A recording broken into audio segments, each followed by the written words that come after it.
And I will make sure that it's working right. Okay.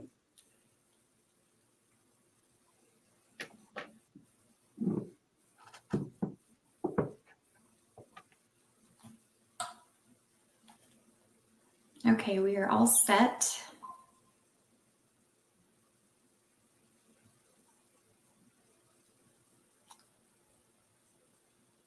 Yep, we're all set. Nice. And we've got a couple people joining us. Good morning, Dave. Thanks for joining us. Okay, we will go ahead and get started. Good morning, everyone. Good afternoon, good evening, whenever you're watching this broadcast. Thank you for joining us today for the Network Welcome. I'm Jamie Chavez, President and CEO of the Westminster Chamber of Commerce. And every Wednesday, we bring to you a live broadcast featuring one of our newest members to introduce them and give them a chance to talk to you about their business. If you're new to the broadcast, thank you for being here. We appreciate it. I encourage you to like our Facebook page so that you will receive notifications for when we go live in the future. You can also, if you're on YouTube, you can subscribe and explore our previous broadcasts there. We also offer broadcasts on Mondays, which are dedicated to city updates from our city councilors, mayor pro tem, and our mayor and other city leaders. And these broadcasts offer a chance to hear all about what's going on down at City Hall. So we hope that you tune in for those as well. And then we reserve the last Friday of the month for county updates featuring Jefferson County Commissioner Tracy Kraft-Tharp. So stay tuned for that to be informed on broader county matters. As you watch the broadcast this morning, please feel free to engage with us. Drop your comments, ask any questions, or just say hello, and we'll get to them during the interview. And finally, a warm welcome to Dr. Elliott Good from Amavi Integrative Mental Wellness. How are you today? I'm well. Thank you, Jamie. Yeah, no, it's nice to be here. Appreciate your having us. Yeah. Well, we can just start with you just kind of telling us about Amavi and what do you want people to know? Sure. So Amavi, I started Amavi in April of 2020, right at the beginning of the pandemic. And we started in Niwot. We have an office up in Niwot, and it was just me. I do mental health care for primarily older adults. That's kind of my area of specialty. I used to work in geriatric primary care for a number of years and then went back to school for psychiatry. So I started Amavi, and it has just really blossomed. There are now 2 offices. We have our new Westminster office, which we're really excited about. We have 23 providers at this point, I believe. So we do both. Just in Westminster or in between the 2 offices. Okay. So yep, we have a number of folks here. We outgrew the Westminster or the Niwot office fairly quickly, and then a number of our providers live down in this area, and I'm actually in the Westminster office right now. So we started this office, and it's been amazing, and the reception from the Westminster community has been phenomenal, and so we do outpatient psychiatry and therapy, psychotherapy for patients ages 20 and up. Awesome. So what is like the philosophy behind Amavi, and how does it differentiate from other mental health practices? Yeah, good question. So we really wanted, I really wanted when I started Amavi to have a place that was pretty comprehensive services. People could get their medication management, but they weren't just coming in for 15-minute kind of mid checks. We do longer visits. So we integrate, the psychiatric providers integrate some psychotherapy, and then also to have therapists in the practice. So people can come and see, maybe their psychiatric provider once a month, and then also see a therapist weekly. We've brought in other services, like we have a neuropsychologist who does neuropsychological testing for diagnostic purposes. If we're looking at cognitive impairment or possibly an autism diagnosis or something like that, and biofeedback. One of our psychologists offers biofeedback services. So we've really tried to make it as holistic and patient-centered as possible. And it's been a really, I think there's such a need. I think that's, why we've seen such growth. So I think it's, and the people who work here are just phenomenal. Not only are our providers are amazing, our office staff is incredible. And so that was the other goal, is to make it a really positive work environment, and really foster a good work-life balance and make it um, a pleasant place for both employees and the patients.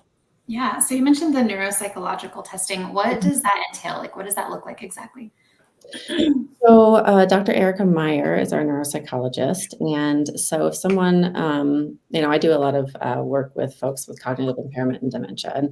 And if there's a presentation where I'm needing more information on different aspects of their cognitive functioning, are we looking more at short-term memory, executive function, long-term memory, visual, spatial, it's a very in-depth process. So she meets with the patient and family, and she gets a good background, and then it's either one full day or 2 days of testing. And then she writes her report and then does a feedback session. And she can do the feedback session with, the other providers who involved in that patient's care, as well as the patient and family. And then it just gives them more nuanced information about, and gives us more nuanced information about, what areas of deficit we might be seeing. And then we can take that and help, kind of come up with a more definitive diagnosis. And then she also really helps with treatment planning. Like, well, this is what I found. So here's what you could do with that information, right? Like, what does that mean for you? Here's some concrete things. Yeah. Okay, great. Thank you. And let's maybe talk about like, excuse me, like the patient experience. So maybe walk us through like a typical first visit at Amavi. What would a client expect in terms of assessment and treatment planning, that kind of thing? Yeah, really good question. So, the intake process, we have a wonderful intake coordinator. Her name is Lena, and she talks people through, when they first come on board. We do take insurance, which is another differentiator. There's very few psychiatric practices that take insurance because there's such a need. They don't really need to, but we want to, because we want it to be accessible to a broader, range of people. So she'll, take their insurance information. We run their insurance. We get them to fill out some paperwork with a little bit of background, why they're coming in. We get them scheduled with a provider that feels like it would be a good fit for them. And when someone is coming in, we always schedule them with one of the psychiatric providers first, rather than a therapist, because our intake sessions are nice and long. They're 90 minutes. So we have a lot of time to really get to know the person, find out, more about who they are, what they're struggling with now, what their past history has looked like, what other health issues they have.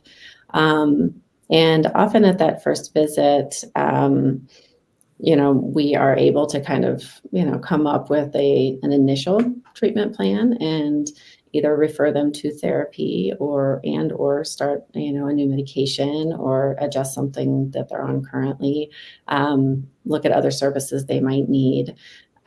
So, that's the first part. And then that's just really a starting point. We usually see our people, depending on what their needs are, at least, monthly. But if we see them for that first session and there's a lot going on, we might see them again the following week. Sometimes we need to talk to some other, folks, involved in their care before we really come up with a definitive treatment plan. So, it is nice. And I think most patients, it's hard to reach out for help, Yeah. and it can be nerve-wracking. And I think they feel pretty supported and relieved, because they've had a chance to really get into a lot of stuff. And Yeah. Yeah, I think you're right. It is hard for people to reach out. In your experience, have you seen kind of a reduction in the stigma around receiving mental health care services?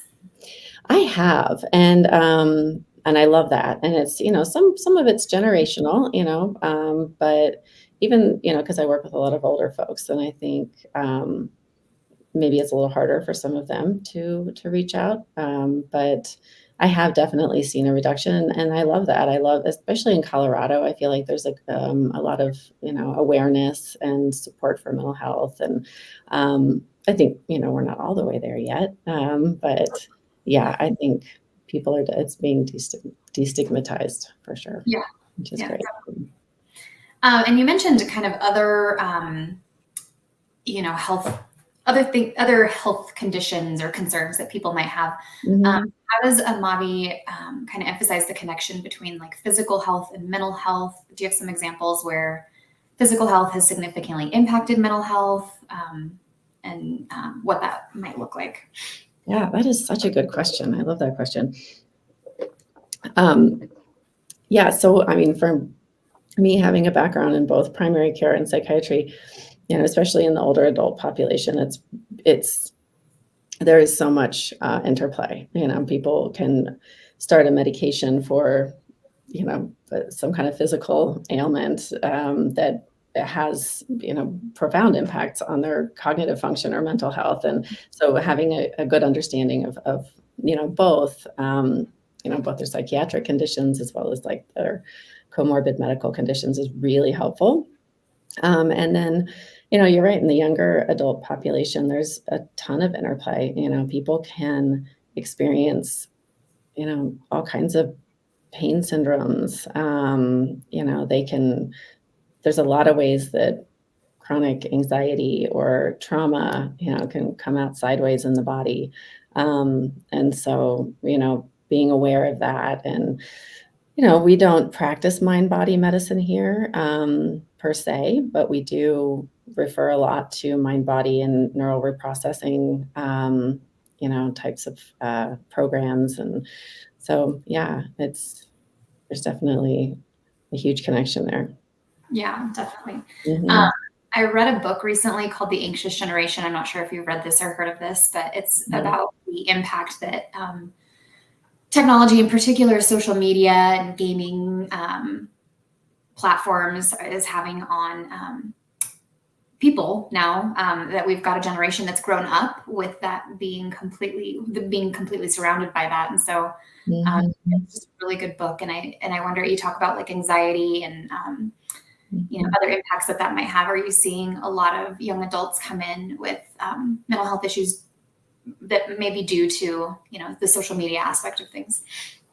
That's interesting. I don't work with very many, we don't see adolescents, and I personally don't work with very many young adults, but I have children in that age group, and so it's definitely something that I see with their peers, and yeah, it's I don't see it so much in my line of work, but yeah, I'd like to get that book. Yeah. Oh, it's a great book. I recommend it for sure. Yeah. Yeah. Okay, we've got a question from Dave. This may be a silly question. There are no silly questions, Dave. What is the threshold for someone to seek getting mental health treatment versus just having a bad day or a bad month? How does one know they need help? That is a really good question, actually. So, I mean, yeah, we don't want to pathologize like just having a bad day, right? Like we're all going to have a bad day. Um, but if you are having more bad days than good days, if your quality of life is impacted, if your relationships are negatively impacted, if you are not enjoying things that you used to enjoy, or if your behaviors are such that people who are around you are like, you're just not acting like yourself. There's a lot of reasons. And, a lot of folks who are perfectly healthy, really, and, very high functioning, um, they still can benefit. Sometimes there's no shame in coming in and saying, I'm struggling with this. It's back to that stigma.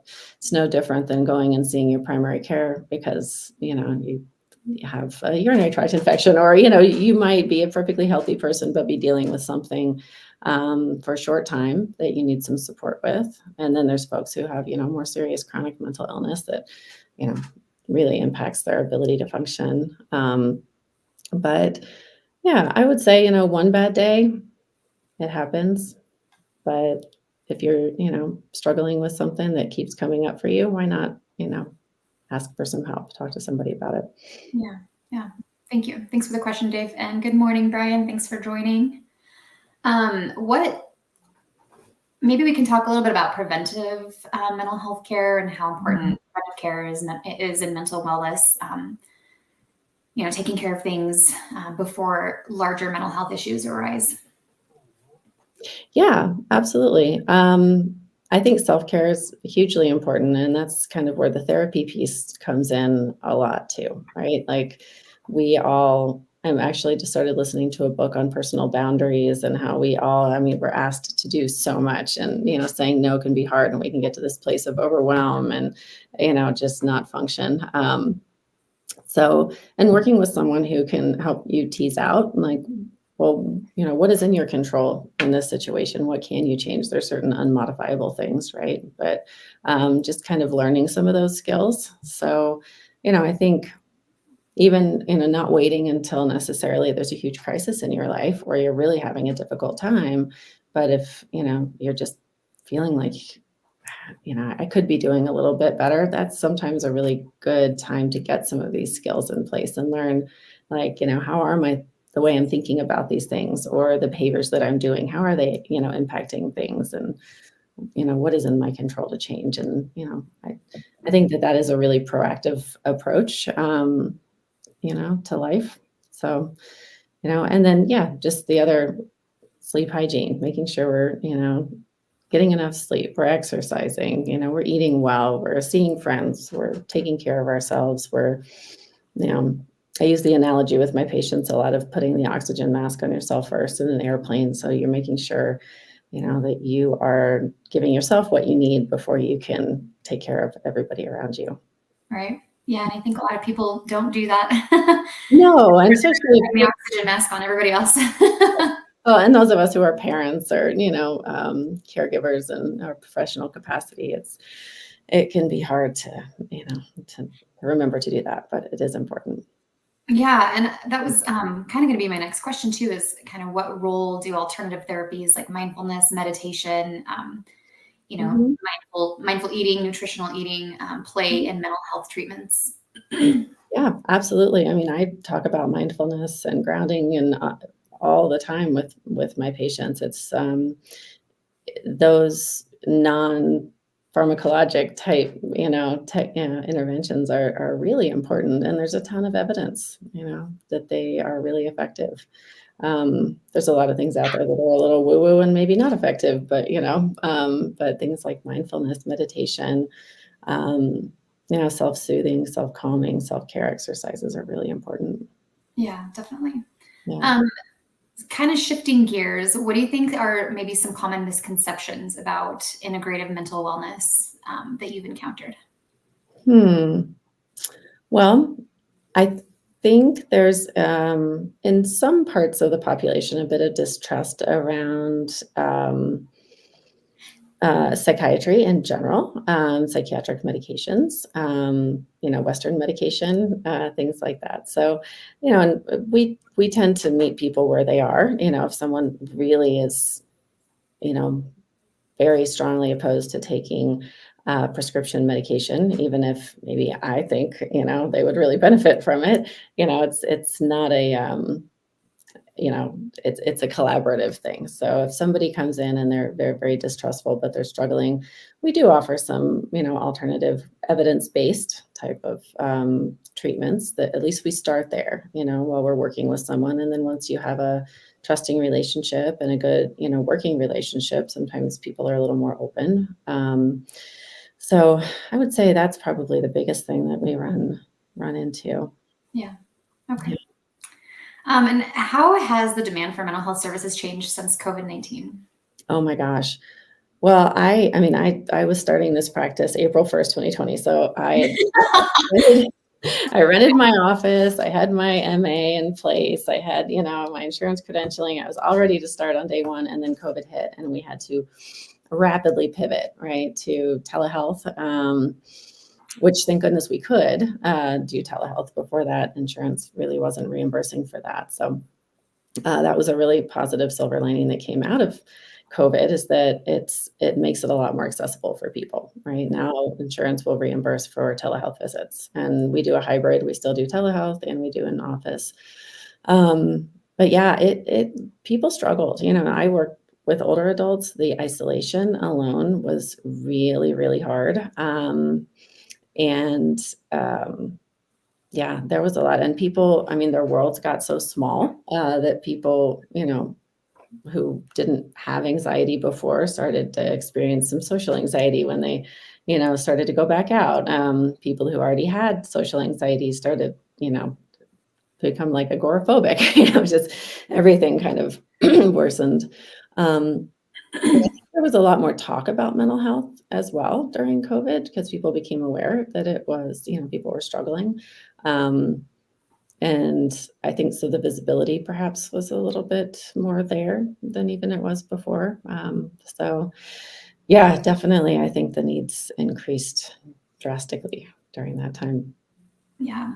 And you mentioned like the pivot towards telehealth and things like that. How do you use technology, not just telehealth, but maybe mental health apps or other other pieces of technology that might help to support your clients? Yeah, that's a good question. Um, well, the telehealth we use is integrated with our EHR, or electronic health record, which is great. So that has really come a long way. Um, there are some, helpful apps and websites that we recommend. I'm a big fan of dialectic behavior therapy, and there's a great website for that that's free that I've been recommending to people. We had a list of mental health apps that we were recommending and handing out, just things like gratitude journaling or, mood tracking apps.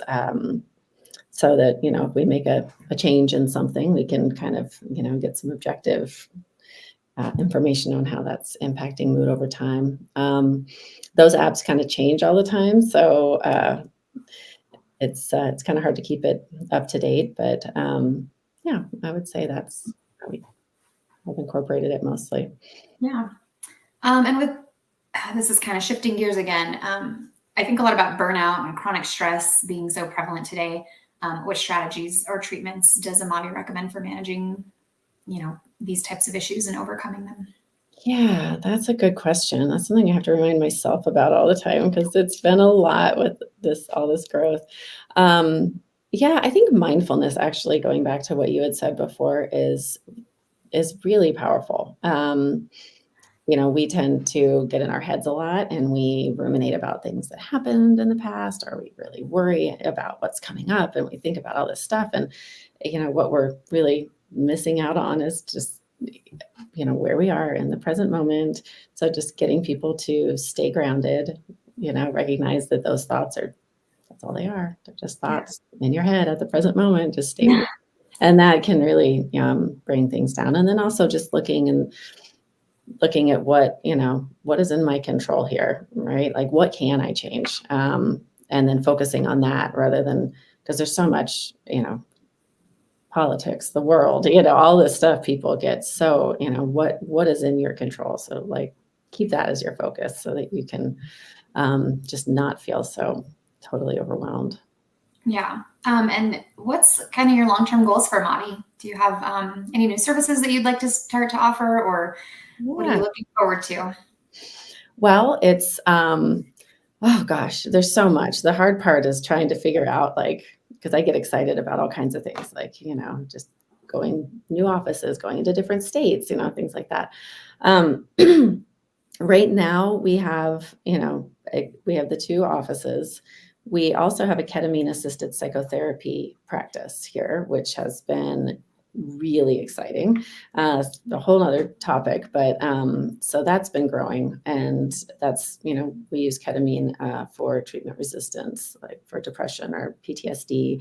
And it's been really amazing. And then we also have a whole grounding team that goes into assisted livings and skilled nursing facilities, memory cares, and more recently, post-acute hospitals. So we kind of have these almost three wings of the practice. And that's so, yeah, I think just there's really unlimited kind of, especially in the rounding team, we're the only people who are providing mental health services to, patients living in assisted living and memory care right now.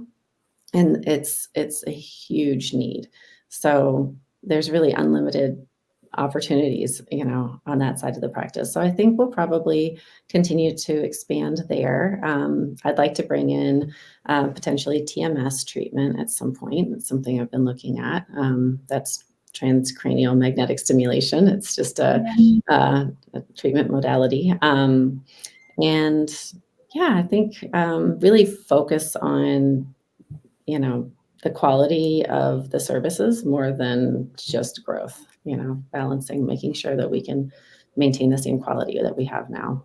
Yeah. I have a friend that did this TMS therapy, right? That's what the acronym Yeah, is. it's Yeah. FDA approved for depression and obsessive compulsive disorder, and Yeah. it's non-invasive, and it's it can be very effective. So She said it was life-changing. There was nothing else that had worked for her really, and then this. So yeah. yeah, yeah. We have just a couple minutes left. What advice maybe would you give to anyone who may be struggling with their mental health, but they're hesitant to reach out and seek help?